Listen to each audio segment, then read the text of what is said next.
صباح الخير.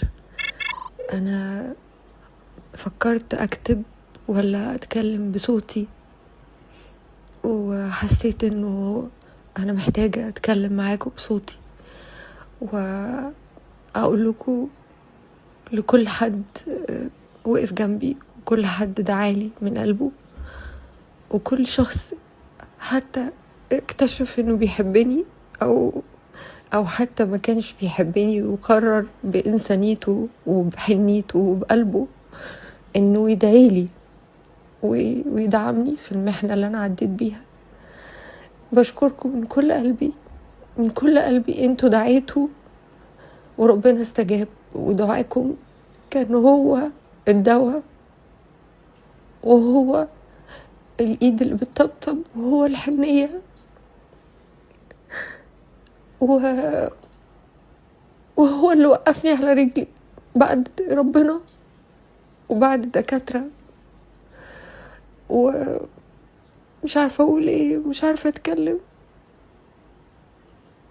ومش عارفة ما ابكيش من فرحتي ومن الامتنان ومن الشكر لله وليكم دي.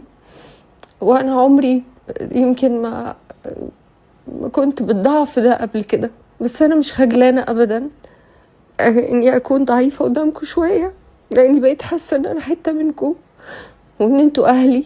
ومش غلط ابدا ولا عيب انه الانسان يضعف قدام اهله ويطلب منهم انهم يستحملوه في وقت ضعفه. وانتوا استحملتوني قوي وقفتوني على رجلي بجد بالدعاء وبالمحبة اللي وصلتني على سريري في المستشفى.